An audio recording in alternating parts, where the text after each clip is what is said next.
오늘 주시는 말씀을 함께 읽겠습니다. 주실 말씀은 로마서 8장 1절에서 11절 말씀인데 오늘 세번역 성경으로 같이 한번 읽겠습니다. 1절 제가 읽고 2절 여러분 읽으면서 돌아가면서 같이 읽겠습니다. 세번역 성경으로 8장 1절부터 11절까지 우리 학생들도 크게 같이 한번 읽읍시다. 그러므로 그리스도 예수 아래에 있는 사람들은 정죄를 받지 않습니다.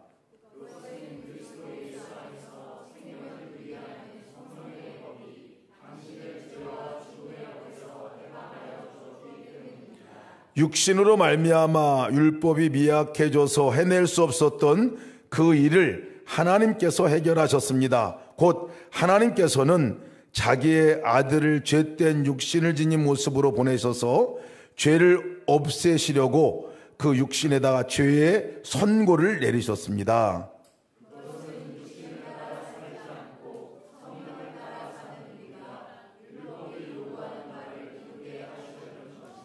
육신을 따라 사는 사람은 육신에 속한 것을 생각하나 성령을 따라 사는 사람은 성령에 속한 것을 생각합니다.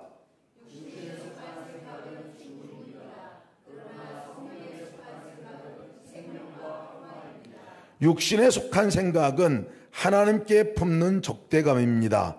그것은 하나님의 법을 따르지 않으며 또 복종할 수도 없습니다.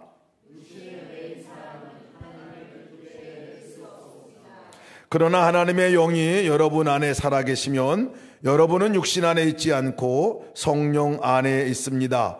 누구든지 그리스도의 영이 없으면 그리스도의 사람이 아닙니다.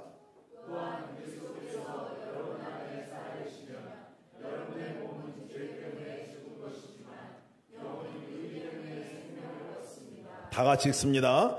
예수를 죽은 사람들 가운데서 살리신 분의 영이 여러분 안에 살아계시면 그리스도를 죽은 사람들 가운데서 살리신 분께서 여러분 안에 계신 자기의 영으로 여러분의 죽을 몸도 살리실 것입니다. 아멘. 아멘. 우리 오늘 수련회 시작하는 날이 광복절이에요. 오늘 8.15 광복절 날인데 오늘 특별한 이 날에 또 특별한 이 성경 말씀을 읽는 것은 의미가 있다 생각합니다. 광복절 일제 치하에서 살던 우리가 완전히 그 노예에서 해방되고 그 속박에서 해방되고 완전히 자유가 된 자유의 나라, 그 선포된 날이 광복절 오늘이죠. 그죠? 오늘 특별한 은혜의 날입니다. 오늘 8장 오늘 성경 읽은 로마서 8장 말씀은 우리에게 자유를 선포하는 말씀입니다. 자유의 말씀이에요. 죄로부터 자유하고 우리가 새로운 법에 이제 따라 살아가는 새로운 사람으로 살아가는 사람이 되었습니다는 이것을 선포하는 이 장이 로마서 8장입니다. 우리가 매일마다 로마서 8을 읽어왔는데 매주마다 어쩌면 딱 오늘 8장이 이 광복절에 그것도 우리 오늘 수련회를 떠나는 학생들과 함께하는 예배에 이 말씀을 주셨는지 이거 하나님이 딱 맞춤형으로다가 주신 말씀이라 생각을 합니다. 어떤 분이 이 로마서를 이렇게 말했어요. 성경이 다 불타 없어지더라도 로마서 8장 한 장만 남아있으면 구원받을 수 있습니다. 이렇게 얘기했어요. 그만큼 로마서 한 장 말씀에 우리가 구원받는 이 놀라운 진리가 들어있는 것을 말씀해 주고 있습니다. 오늘 로마서 8장. 그래서 아마 로마서 8장은 여러분 한번 암송해 보는 것도 좋을 것 같아요. 몇 번 저도 로마서 8장 외워보고 하고 나면 또 잊어버리긴 하지만 그래서 암송을 한번 여러분 시도해 보실 만한 말씀이 있다면 이 로마서 8장입니다. 로마서 8장을 읽으면 우리가 특별히 죄에 빠져서 방황할 때나 믿음이 흔들릴 때나 하나님의 사랑이 의심스러울 때나 마음의 정력이 발동할 때나 성령의 은혜가 의심날 때나 고독을 느낄 때나 기도 응답이 오지 않을 때 고통 가운데 빠져 있을 때 여러분이 로마서 8장을 읽으면 거기서 건져냄을 얻고 거기서 주는 놀라운 은혜를 우리가 맛보고 경험할 수가 있습니다. 그래서 로마서 8장 여러분 계속해서 읽어보시길 축복하고 오늘 이 말씀을 함께 나누겠습니다. 1절부터 11절 말씀까지만 오늘 나누도록 하겠습니다. 로마서 읽으면 딱 시작하는 말씀이 그러므로 이렇게 시작하거든요. 그것은 앞에 무슨 이야기를 했다는 얘기입니다. 그래서 로마서 8장을 제가 말씀드리기 전에 7장에 바울이 도대체 뭘 말씀하고 나서 이 말씀을 하셨나 하는 것들을 먼저 말씀을 드릴게요. 이 7장에 지난주에 우리가 함께 들었던 말씀이잖아요. 아주 절박한 절규의 목소리가 있습니다. 오호라 나는 곤고한 사람이로다. 이 사망의 몸에서 누가 나를 건져내랴. 이 고백. 자기는 마음으로는 죄를 짓지 않으려고 하는데 삶으로 보면 그 죄가 자기를 끌고 가고 죄를 짓지 않을 수밖에 없는 삶으로 자꾸 가는 이 바울 사도의 고백입니다. 바울 사도의 고백이에요. 그 위대한 바울 사도인데도 내 마음으로는 하나님의 법이 있어요. 그런데 내 마음에 또 다른 법이 있는데 사망의 법, 마귀가 나에게 영향력을 주는 그 법이 또 하나 있어서 자꾸 나를 그것이 끌고 갑니다. 내가 안 끌려가려고 했는데 끌고 가고 거기에 또 빠지고 또 넘어지고 또 자빠지는 나의 모습이 있습니다. 내게 선을 행하는 마음이 내가 간절하게 있는데 그 선을 행할 능력이 없어요. 내가 능력이 없어요. 그러면서 바울 사도가 너무 절박한 절규를 하는 거예요. 나로서는 안 돼요. 나로서는 안 됩니다. 이것을 도대체 어떻게 해야 합니까? 내가 이 문제를 어떻게 풀어나가야 합니까? 라고 고백하는 바울 사도의 고백입니다. 세번역 성경으로 보면 나는 비참한 사람입니다. 누가 이 죽음의 몸에서 나를 건져내 주겠습니까? 이렇게 절규하면서 고백한 바울의 고백이 있어요. 죄가 딱 붙어가지고 바울 사도에게 딱 붙어서 끊어버리려고 하고 떼버리려고 해도 안 떨어진다는 거예요. 안 떨어진다는 거예요. 강력하게 그것이 어느 순간에 또 자리하고 나를 끌고 가고 나를 교회로 이끌어가고 마치 중독된 사람과 같이. 여러분 중독된 사람들 보면 자기 의지하고는 상관없이 막 끌려가요. 안 하고 싶은데 막 그렇게 하게 돼요. 이게 중독이에요. 중독이라는 단어도 통제하기 어렵다. 내 스스로가 통제가 안 된다. 통제할 수 없어. 자정 능력이 없어. 이게 중독이거든요. 때로는 이것이 우리 삶 가운데 너무 많이 나타나잖아요. 인터넷 같은 경우도 중독 현상이 일어나기 시작하면 끊어버릴 수가 없어요. 내가 스스로 끊어지지가 않아요. 게임 같은 경우도 거기에 한번 딱 들어가서 거기 들어가 버리면 내 스스로가 게임을 끊어버릴 의지도 안 돼요. 도무지 그것을 되지 않습니다. 도박 같은 것도 그렇습니다. 약물 중독 같은 것도 그래요. 알코올 중독 같은 것도 그래요. 처음에는 그냥 해본 것 같은데 나중 되면은 거기 들어가서 나는 나오고 싶은데 나는 끊어버리고 싶은데 나는 안 하고 싶은데 계속 거기에 끌려가는 것 중독이에요. 중독. 마치 이런 현상과 같은 것들을 지금 바울 사도가 자기가 사도인데도 그렇게 거룩한 사람인데도 내 안에 죄가 있어서 끊어버릴 수가 없네요. 나는 공고한 사람입니다. 어떻게 끊어버릴 수가 있을까요? 중독에 빠진 사람들 보면 그렇게 얘기하더라고요. 특히 중독 가운데 가장 강력한 중독이 마약 중독이거든요.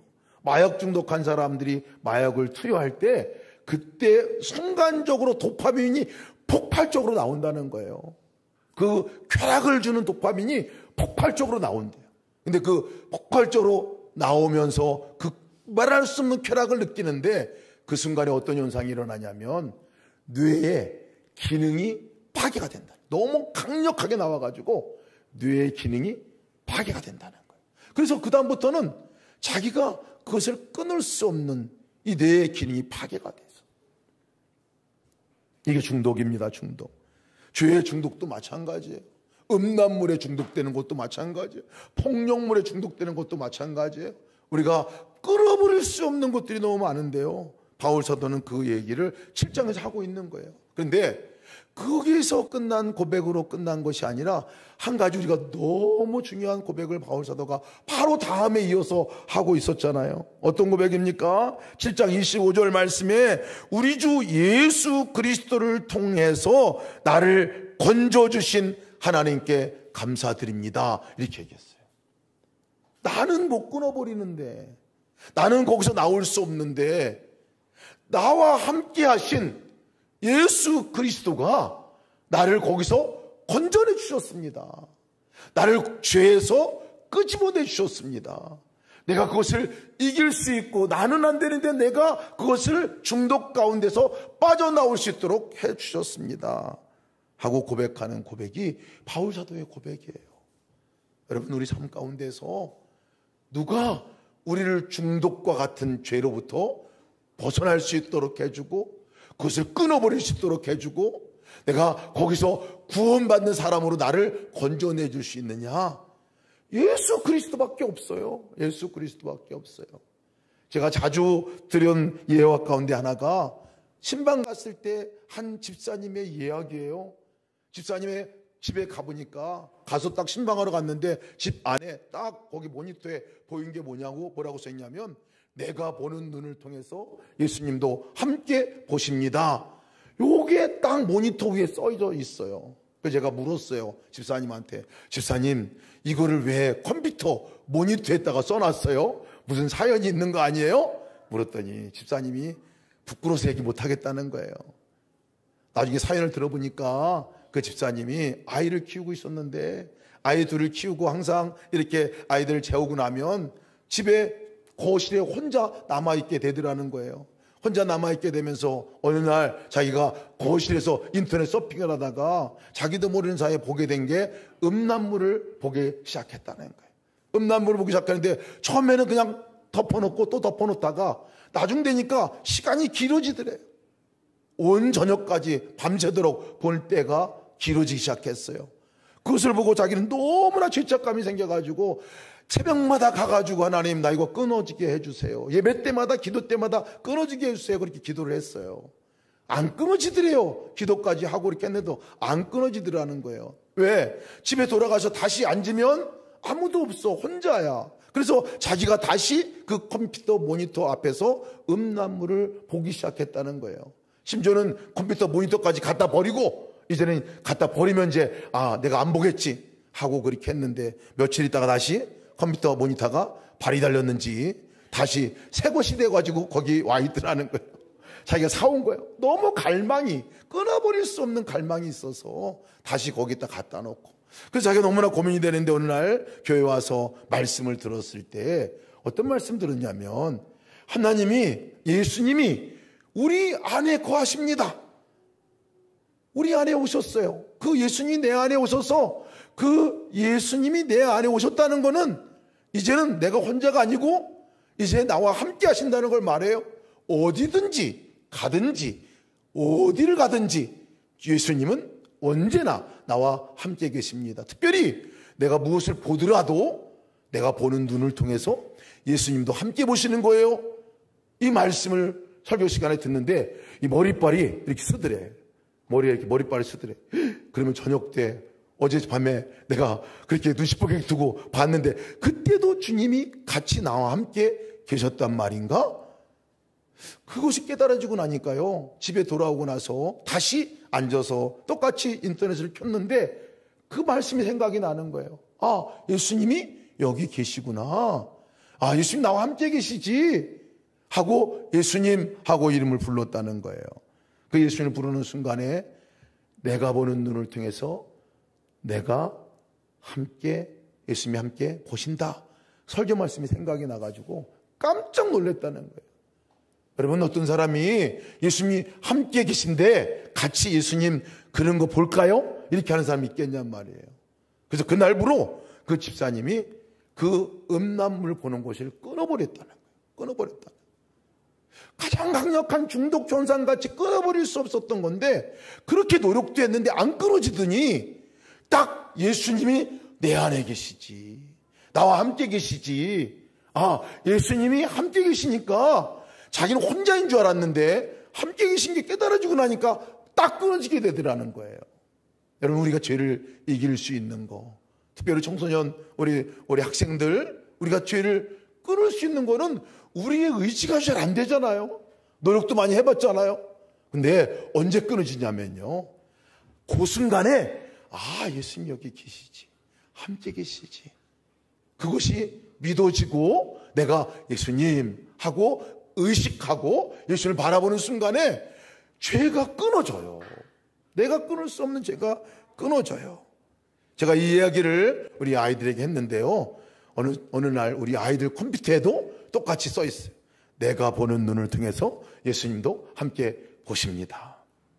많은 청년들이 똑같은 그 문구를 자기 컴퓨터에 써놓은 걸 제가 봤어요.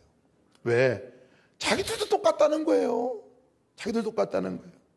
죄를 이길 수 있는 유일한 길은 예수 그리스도입니다. 그래서 내가 그 예수 그리스도에게 감사합니다 고백하는 고백이 7장에서 바울 사도가 고백한 고백이에요. 8장에는 그래서 오자마자 그러므로 라고 해요. 그러므로 이제 그리스도 예수 안에 있는 사람에게는 결코 정죄함이 없습니다. 그러므로 그리스도 예수 안에 있는 사람들은 정죄를 받지 않습니다. 그것은 그리스도 예수 안에서 생명을 누리게 하는 성령의 법이 당신을 죄와 죽음의 법에서 해방해 주었기 때문입니다 라고 얘기합니다. 놀라운 말씀이에요. 죄로부터 우리가 어떻게 벗어날 수 있느냐, 어떻게 이길 수 있느냐, 그 죄 가운데 내가 맨날 죄 짓다가 거기 넘어져가지고 그 죄값을 다 치러야 되는데 거기부터 우리가 어떻게 자유할 수 있느냐. 오늘 바울 사도는 얘기하는 거, 내가 그리스도 예수 안에 있으니까, 내가 그리스도 예수 안에 있으니까 정죄함도 없고, 내가 더 이상 거기에 노예와 같이 매어있지 않고 그 법에, 사방의 법에 붙들려 있지 않고 내가 이제는 생명의 법으로 옮겨지게 되었습니다 하고 바울 사도가 지금 고백하고 있는 거예요. 광복절이 뭡니까 여러분? 오늘 광복절, 자유를 얻은 날이 광복절이잖아요. 그 모진 고난과 압박과 또 그 압제, 그 자기들이 정해놓은 법률 가운데서 핍박하고 뺏어가고 착취하고 자유도 없이 살아갔던, 뭔가를 자유롭게 하고 싶어도 할 수 없었던 우리 한국이었잖아요. 대한민국 국민들이었어요. 1945년 이전에는 그랬단 말이에요. 그런데 그 기간 동안에 그렇게 모질게 살다가 8.15 광복절에 뭐가 선포됐어요? 자유가 선포됐어요. 자유가. 이제 더 이상 그 법에 영향받지 않습니다. 더 이상 일본의 속국이 아닙니다. 노예가 아닙니다. 종이 아닙니다. 이제는 자유 대한민국입니다. 당신들은 자유가 있습니다. 자유롭게 살 수 있어요. 일본의 법에 따라 살지 않고 이제 새법, 대한민국이 정한 그 법에 따라 대한민국 국민으로 살아갈 수 있습니다. 이게 오늘 8.15 광복절의 의미입니다. 여러분, 우리에게도 광복절이 있잖아요. 예수 그리스도가 우리 가운데 찾아오셔서 함께 하셔서 이제는 자유야 라고 선포하는 거예요. 너 이제 그 죄 가운데 더 이상 빠져서 노예가 되어서 종이 되어서 그것이 시키는 대로 너가 살아가지 않아도 돼. 그 법은 끝났어. 새로운 법, 생명으로 너를 이끄는 법, 평강 가운데 이끄는 법, 이제 그 법으로 너를 이끌어 줄 거야 라고 말씀하는 이 말씀이 오늘 이 본문의 말씀이에요. 그런데 여러분, 우리가 주목해 볼 말씀이 있습니다. 그게 어떻게 이루어진 거냐는 거예요. 그것이 어떻게 이루어진다는 거예요. 그리스도 예수 안에라는 의미는 도대체 뭐냐는 거예요. 9절 말씀 보면요, 이렇게 나와요. 9절 말씀 제가 한번 말씀 우리 좀 띄워줄까요? 9절 말씀 다 같이 한번 읽어봅시다. 시작. 그러나 하나님의 영이 여러분 안에 살아계시면 여러분은 육신 안에 있지 않고 성령 안에 있습니다. 누구든지 그리스도 영이 없으면 그리스도의 사람이 아닙니다. 10절도 읽어보세요. 10절도 시작. 또한 그리스도께서 여러분 안에 살아계시면 여러분은 몸은 죄 때문에 죽은 것이지만 영의 의 때문에 생명을 얻습니다. 계속 말씀하는 게 뭐냐면 하나님의 영이 여러분들 안에 살아계시면 성령 안에 있게 되고, 또 그리스도의 영이 여러분들 안에 없으면 그리스도의 사람이 아닙니다. 계속해서 하는 얘기가 뭐냐면 그리스도의 영, 하나님의 영, 성령, 이 영이 너희 안에 오셨을 때에 그 일이 일어난다는 거예요. 하나님의 영이 내 안에 임하셨을 때, 예수님의 영이 하나님 안에, 내 안에 임하셨을 때, 성령님이 내 안에 임하셨을 때, 왜 목사님 다 달라요? 여러분 다 그 말이에요. 하나님의 영이나 예수님의 영이나 성령님이나 삼위일체 하나님이 우리 가운데 임하신다는 말씀이에요. 하나님이 내 안에 임하신다는 얘기예요. 그 영이 내 안에 들어오시고 임하시면 그 다음부터는 내 존재가 바뀌어진다는 거예요. 내가 살아가는 방식도 바뀌어지고 내 안에서 나를 이끄시는 분도 바뀌어진다는 것을 말씀하고 있습니다. 우리 학생들, 특별히 여러분들 안에, 여러분 예수님 믿으시죠? 믿나요? 믿어요? 믿으면 크게 한번 아멘 해봅시다. 믿어요? 아멘. 아이, 좀 더 크게 해봐. 다 같이, 우리 어른들도 같이 한번 아멘 합시다. 여러분 믿습니까? 아멘. 아멘. 안 보이지만요. 여러분들 예수님 내가 믿습니다. 내 마음에 오세요. 고백하고 여러분 안에 그 주님을 모신 순간에 영이 오시는 거예요. 영이. 주님의 영이 오시는 거예요. 하나님의 영이 여러분 안에 임하신 거예요. 여러분들 안에 지금 하나님의 영이 임하셨어요. 그러니까 나는, 그 의미는 뭐냐면 더 이상 나는 혼자가 아니다, 이런 얘기예요. 더 이상 나는 죄가 끌고 가는 대로 살았던 그대로 살아갈 사람이 아니다 라는 얘기예요.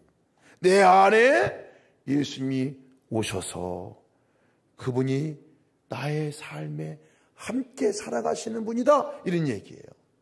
그 말은 그렇게 지긋지긋하게 나를 끌고 왔던 죄로부터 이제 내가 벗어날 수 있는 삶이 됐다는 얘기예요. 고린도후서 4장 7절 말씀에 비슷한 얘기를 하고 있어요. 우리가 이 보배를 질그릇에 가졌으니 이는 심히 큰 능력은 하나님께 있고 우리에게 있지 아니하님을 알게 하려 함이니라. 우리가 누군지를 알아야 돼. 우리 바울 사도는 고린도 교회에서 말씀하고 있는 말씀이 나는 질그릇과 같습니다 얘기를 해요. 질그릇과 같다고 그랬어요. 바울 사도 자기가 오라 나는 공부한 사람이로다. 내가 육신의 몸을 입고 내가 살아가는 거 보니까 나는 질그릇과 같은 사람이에요. 내 스스로는 잘 안 돼요. 나도 모르는 사이 분노가 터져나오고 불평이 터져나오고 짜증이 터져나와서 나도 모르는 사이 막 터져버려요. 나도 모르는 사이 내 안에 열등감이 막 그냥 들어와가지고 나를 막 괴롭혀요. 질그릇과 같은 삶, 우리를 사실은 질그릇이라고 얘기하고 있어요. 성경에서 질그릇과 같다는 거예요. 예수 믿기 전에 우리의 모습 질그릇밖에 없어요 사실은. 그런데 오늘 성경은 뭐라고 얘기하냐면요, 질그릇 안에 보배를 가졌다고 그랬어요. 보배. 질그릇은 맞아. 내가 죄 짓는 거 맞아. 분노하는 거 맞아. 내가 잘못하고 있는 거 맞아. 내가 스스로 통제할 수 없는 거 맞아. 때로는 내가 안 그러려고 그랬는데 내가 그렇게 한 것도 쓰러진 거 너무 많은 거 맞아. 난 질그릇과 같은 거야. 여러분, 근데 이게 문제가 아니에요. 진짜 문제는 뭐냐면 질그릇과 같은 내 안에 보배가 와 있는데, 보배 대신 예수님이 와 있는데 그거는 생각하지 않는다는 거예요. 그거는 바라보지 않아요. 그거는 생각하지 않아요. 내 모습만 바라봐요. 난 질그릇이야. 난 부족해. 난 맨날 넘어져. 난 어제도 또 화냈어. 난 안 그럴려는데 엄마가 또 싸웠어. 난 또 자빠졌어. 또 그거 봤어. 중독이야. 어떻게 끊어버려. 바울 사도와 같이 우리는 꼭 이 질그릇과 같은 우리의 모습인 거 분명히 맞아요. 인정해야 돼요. 난 그런 사람 인정해야 돼. 인정해야 돼. 그러나 그것만 인정해서는 안 돼. 이제부터 우리가 인정해야 될 게 뭐냐면, 그러나 내 안에 보배 되신 예수님이 계시잖아.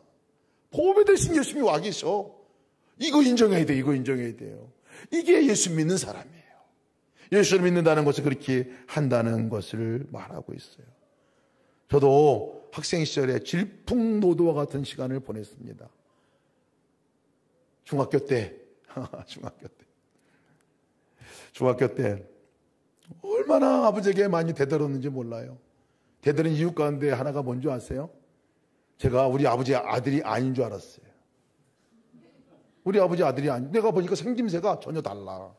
저하고 달라요.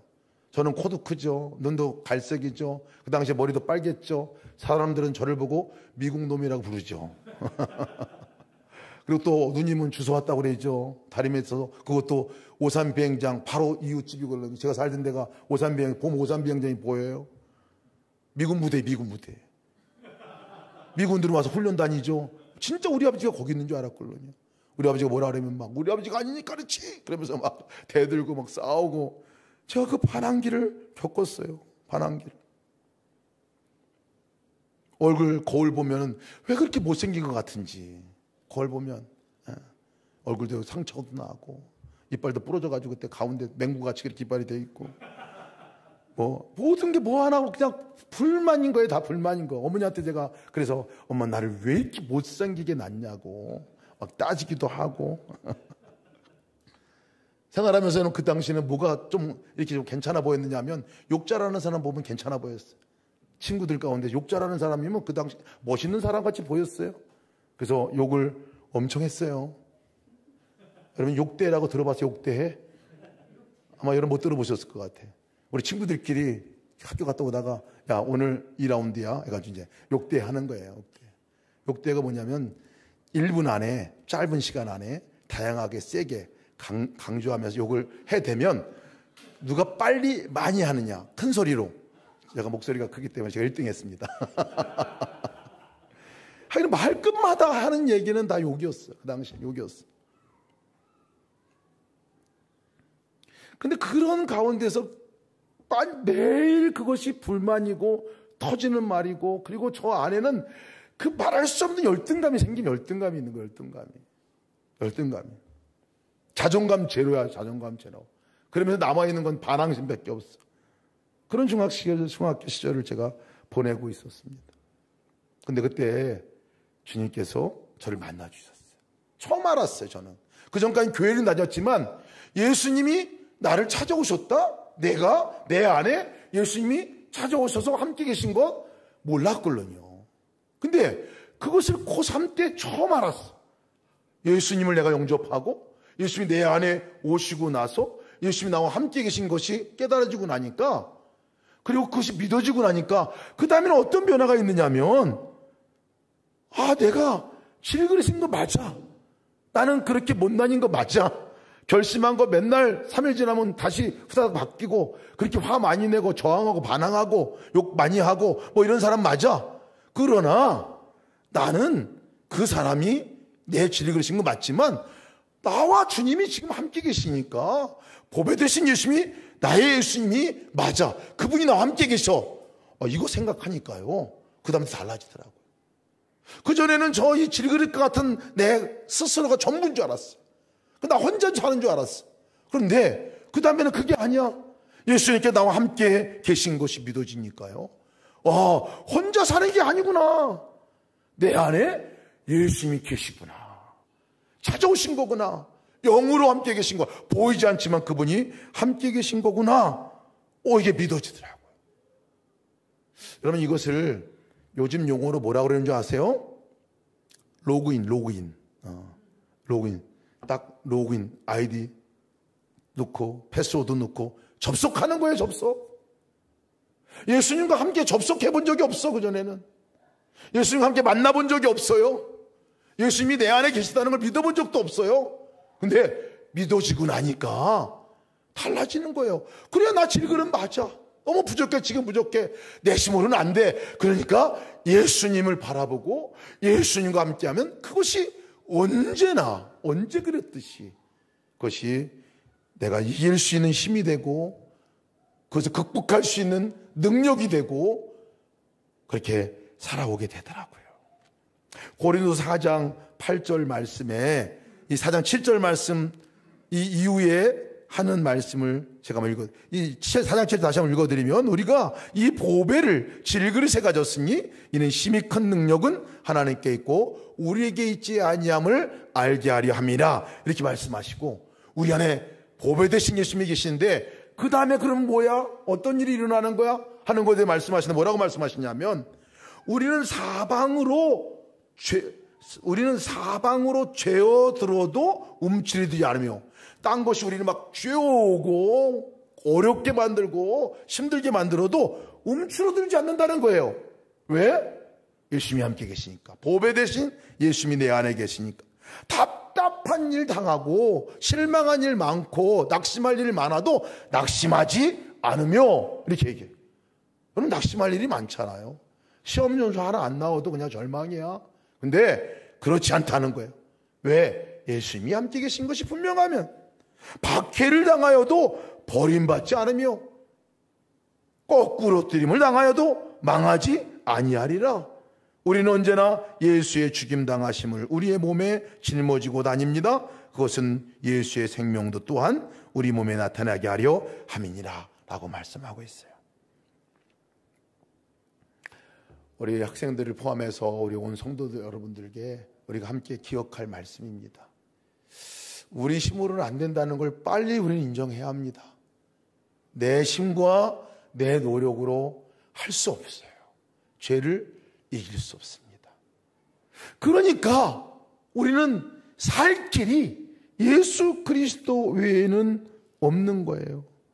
살 길이 예수 그리스도 외에는 우리가 살아갈 길이 없어요. 그래서 예수님을 바라보고 믿고 나가야 하는 거예요. 여러분, 예수님이 무엇을 해주셨길래 우리를 찾아오시기 전에 우리에게 하신 놀라운 일이 하나 있습니다. 그것은 오늘 3절 말씀 보면 3절에 이렇게 말씀하고 있어요. 3절 한번 같이 읽어볼까요? 3절 말씀 다 같이 한번 읽었습니다. 시작.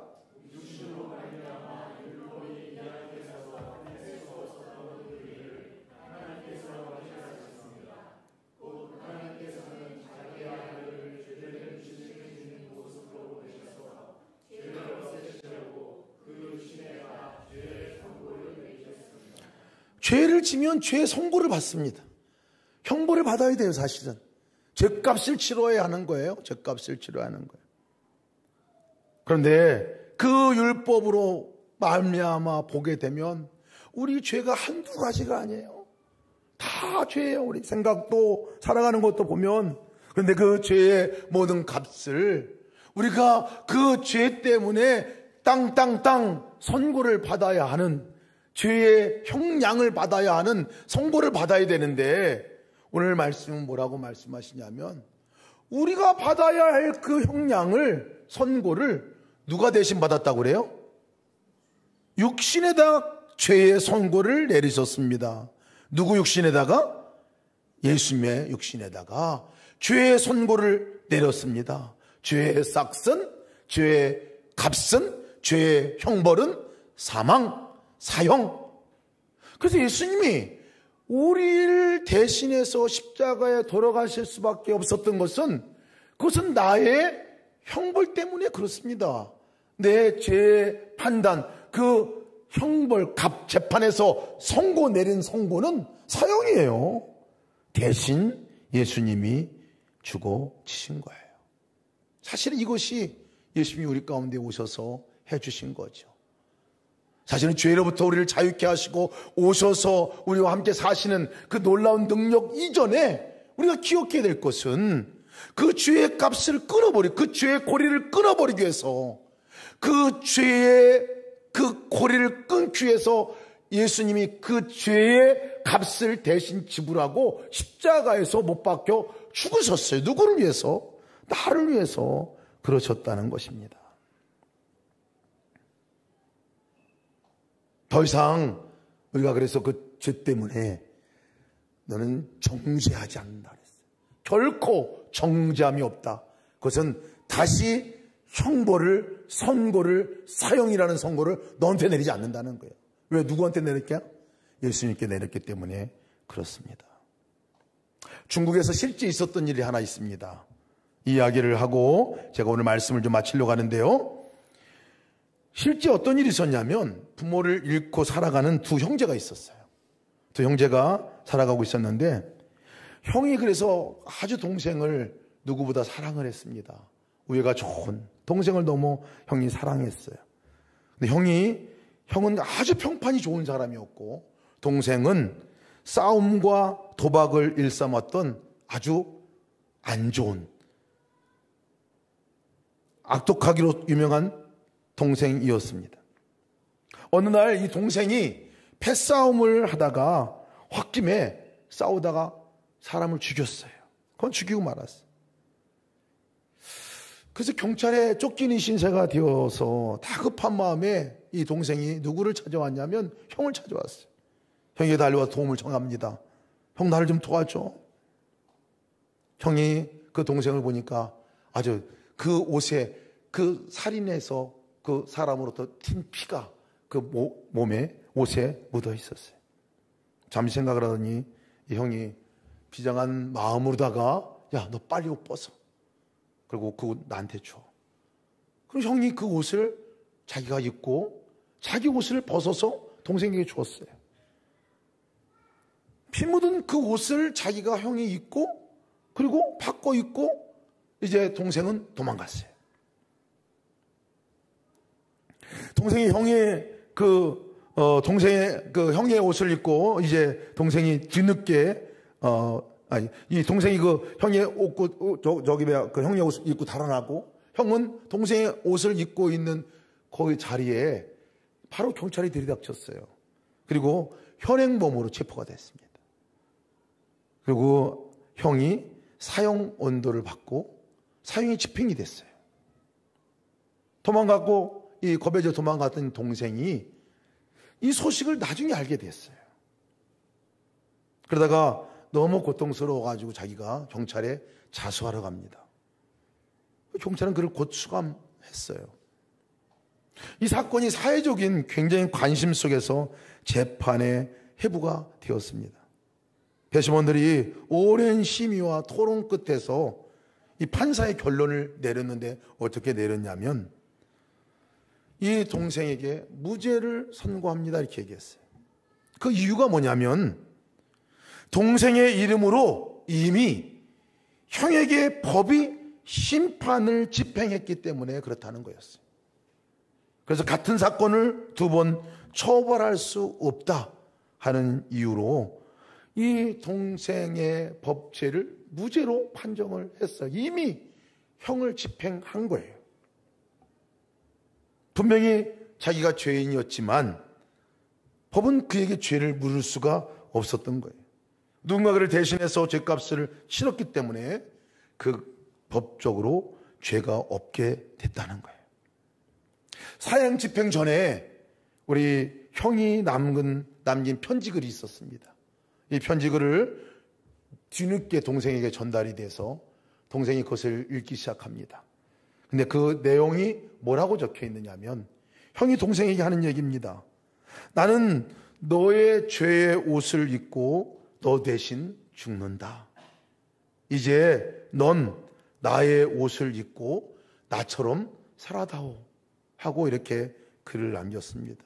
동생이 하염없이 눈물을 흘렸고 그리고 그 이후에 다른 사람들은 그 동네에서 이 동생이 아닌 형의 모습들을 보기 시작했다는 거예요. 죽은 형, 동생의 옷을 대신 입고 죽었던 그 형의 모습을 동네 사람들이 발견하고 보게 되었다는 이야기입니다. 이 이야기 가운데서 제가 그렇지. 우리가 그렇지. 이것이 주님이 우리에게 하신 일이지. 오늘 주님께서 우리에게 하시는 말씀이 뭐냐면 이미 네 죄값을 내가 너의 피 묻은 옷을 입고 내가 대신 죽은 거야. 그러니 이제는 너는 나로 살라는 거야. 근데 여기서는 나로 살라고 얘기했지만 이제는 내가 영으로 너의 안에 와서 이제 너와 함께 사니까 이제 넌 나로 살아야 해 라고 말씀하는 거예요. 여러분, 성도, 그리스도인이라는 말은 뭐냐면 예수님으로 살아가는 사람을 말합니다. 사랑하는 학생들, 그리고 우리 온 성도들, 우리가 살아가는 방식은 이제 누구로 살아야 되는 거냐면요, 내 안에 예수로 살아가야 하는 것입니다. 그 삶을 사시기를 축복합니다. 축복합니다. 우리가 앞으로 이제 이 두 가지 일 때문에 늘 선택할 기로에 놓이게 될 겁니다. 5절 말씀 보면 육신을 따라 사는 사람은 육신에 속한 것을 생각하나 성령을 따라 사는 사람은 성령에 속한 것을 생각합니다. 이전에 예수님을 믿기 전에, 내 안에 예수님이 들어오시기 전에는 내가 육신을 따라 육신에 속한 것을 생각하며 살아가는 사람이었다는 거예요. 그러나 이제는 예수님이 내 안에 오셔서 나와 함께 사는 나는 이제 성령을 따라 성령에 속한 것을 생각하며 살아가는 사람이라고 얘기하고 있습니다. 육신에 속한 것은 죽음이고 성령에 속한 것은 생명과 평화라고 얘기하고 있어요.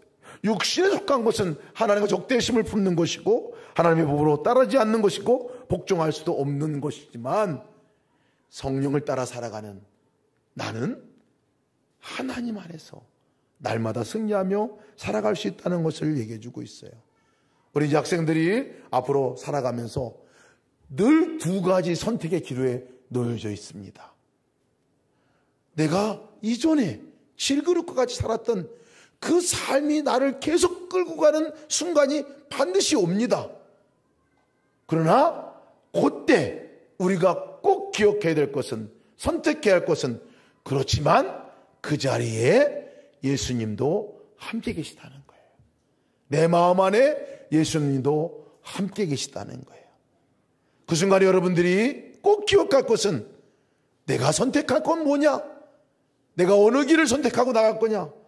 예수님을 선택해야. 예수님을 바라보고 예수님 하고 도와주세요. 예수님 어떻게 할까요? 라고 예수님을 바라보는 순간에 예수님 여러분들 거기서 나올 수 있는 힘도 주시고 지혜도 주시고 능력도 주시게 될 겁니다. 승리하는 여러분 되시기를 주님의 이름으로 축복합니다.